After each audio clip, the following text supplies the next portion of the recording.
Baik, Assalamualaikum warahmatullahi wabarakatuh. Baik, terima kasih kepada tuan-tuan yang dah mendapatkan modul Lead Generation Blueprint. So, untuk video pertama ni saya akan go through dulu apa yang kita akan belajar dalam Lead Generation Blueprint ni. So, saya suggest tuan-tuan untuk habiskan daripada awal sampai habis. Tapi kalau ada part-part yang tuan-tuan rasa dah expert, tuan-tuan boleh skip dan fokus kepada part-part yang tuan-tuan rasa nak fokuskan lah. Alright. So, dalam Lead Generation Blueprint ni ada beberapa topik yang kita akan cover lah.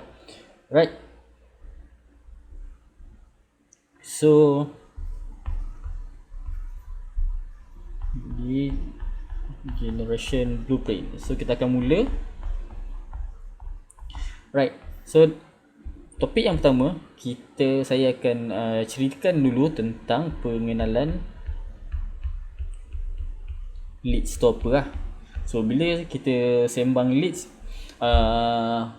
orang ingat bila kita buat leads tu ke WhatsApp saja, ataupun leads tu hanya leads bila orang isi form sahaja. Itu dua leads yang orang biasa buat lah. Okay, macam saya sendiri untuk leads sebenarnya kita ada 5 jenis. 5 jenis leads yang kita boleh buat, dan kesesuaiannya tu ikut kepada business nature tuan-tuan lah. Kalau mungkin kita ni, kalau kita jual tudung, jual baju Melayu, buat leads ke WhatsApp tu memang mungkin mudah. Tapi kalau kita jual property, kita jual insurance, kita jual package consultation, kita jual produk yang lebih mahal, mungkin kita tarik leads menggunakan WhatsApp tu dia bukanlah satu method yang sesuai. So mungkin cara leads lain yang kita boleh pakai lah. So ada 5. So dalam pengenalan leads, pertama kita akan tengok kepada ciri-ciri leads. So leads ni dia ada few ciri yang kita nak consider dia ni boleh jadikan kita punya leads ataupun tidak. So leads yang qualified tu ada ciri, macam kita nak kena pasti ada 2 ciri yang kita akan highlight lah. So nanti kita akan tengok yang tu. Yang kedua adalah jenis leads. Jenis list ada 5 saya kongsikan. 1, 2, 3, 4, 5. So tengok kepada nature business tuan-tuan, jenis leads yang macam mana yang sesuai untuk business tuan-tuan. Dan 5 jenis leads ni dia ada funnel yang berbeza. Funnel berbeza, dan setiap jenis leads ni kita akan go through dia punya funnel lah. Right. So itu penting sebab bila kita buat leads, kita tak consider buat leads ke WhatsApp saja. So kalau nak belajar buat leads ke WhatsApp sahaja, banyak dah modul daripada sifil-sifil lain yang diajar. Yang kedua mungkin boleh pakai lead form. So lead form ni antara method yang mudah juga. So ada lagi 3 kita akan discuss dalam sepanjang modul ni lah. Right. So itu yang pertama lah, jenis lead, dan kita akan belajar juga dia punya funnel.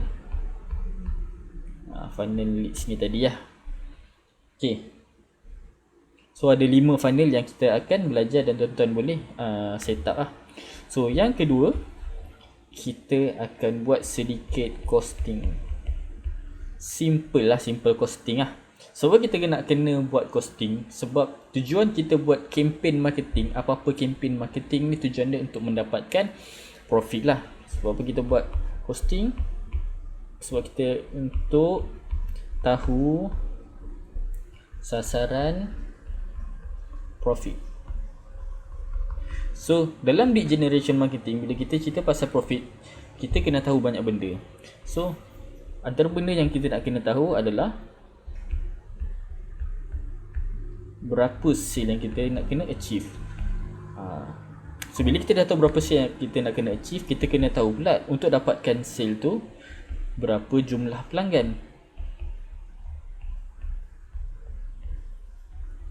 So daripada jumlah pelanggan yang kita dah nak kena tahu, kita kena tahu pula berapa jumlah leads yang kita kena capai.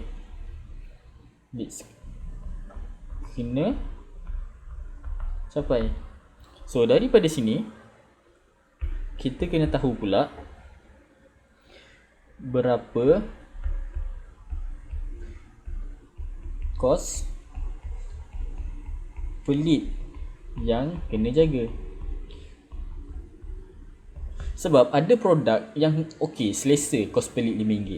Ada produk yang kos pelik RM20 pun tak ada masalah. Ada produk yang dia kos pelik dia memang RM50. So kita nak kena tahu, kita nak kena buat kira-kira untuk berapa kos pelik yang kita kena jaga. So bila kita dah tahu berapa kos pelik yang nak kena jaga, so barulah kita tahu berapa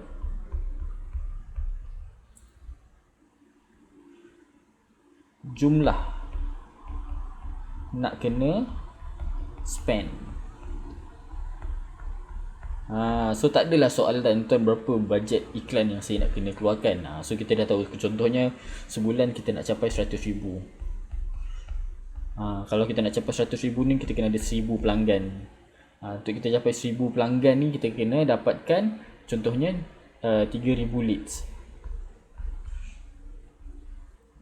Okay, kita buat color lain sikit lah. Kita ulang balik. Okay, contohnya kita nak capai RM1,000 jualan, kita kena capai 1,000 pelanggan. So bila kita dah tahu kita kena capai 1,000 pelanggan, kita tahu closing rate kita ni berapa.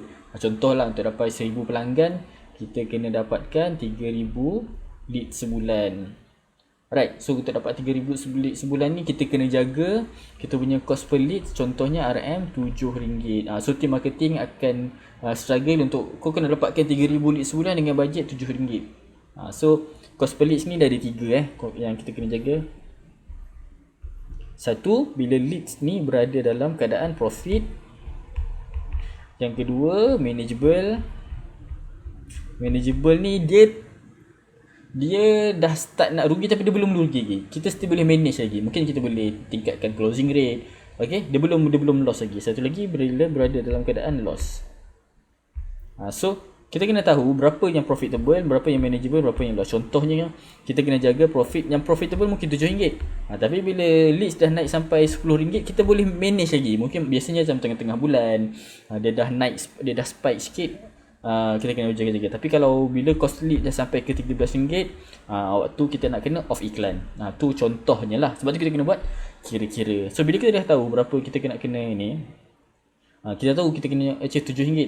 So kita nak, kalau dengan RM7 kita nak kena capai 3,000. So sebulan maksudnya kita kena spend 21,000. So untuk capai sales 100,000 kena ready 21,000. Contohnya lah. Semua benda ni saya ada kongsikan dalam saya punya profit calculator untuk lead generation. So nanti saya bagi untuk ni saya bagi free lah. Ada dalam, nanti dalam modul 1 tuan-tuan boleh tengok mat saya ajarkan macam mana kita nak guna. Okay, so ini untuk yang kedua. So yang ketiga, okay, topik ketiga kita akan tengok pada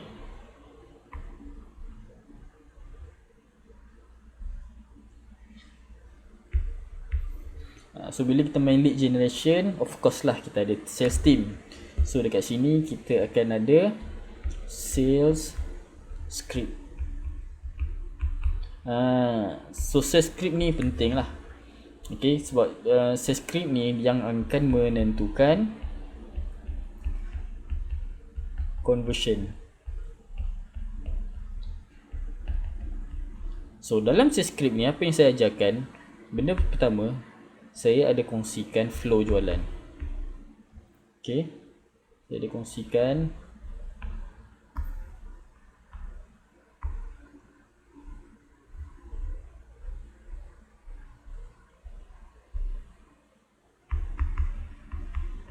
flow jualan. Ada beberapa, ada macam mana kita nak buat orang tu membeli ikut apa yang kita nak lah, flow jualan. So kena clear, setiap produk flow jualannya berbeza. Ada produk yang flow jualannya daripada iklan kita boleh terus close dekat WhatsApp. Ada produk yang kita kena set appointment. baru close sale. Ada produk yang kita kena bagi display baru kita boleh close sale. Depends. So lain produk, lain dia punya nature. Macam tuan-tuan yang buat interior design, mungkin dia punya flow tu berbeza sebab package tu berbeza. Mungkin flow dia daripada daripada leads yang masuk, tuan-tuan kena set untuk pergi ke rumah dia dulu ke, untuk check bagai-bagai baru boleh close sale. Yang tu kena clear lah daripada segi flow jualan. So bila kita dah tahu flow jualan, nombor 2 yang kita nak kena belajar adalah skrip jualan. Skrip jualan ni boleh digunakan untuk close melalui call ataupun WhatsApp. Yang ni siapa yang dah biasa buat sale tu dia tak ada masalah lah. Tapi bagi mereka yang pakai sales team, macam mana nak ada satu blueprint closing yang okay, so skrip jualan ni adalah penting lah. Alright, skrip jualan. Okay, nombor 3, saya akan ajar cara handling rejection.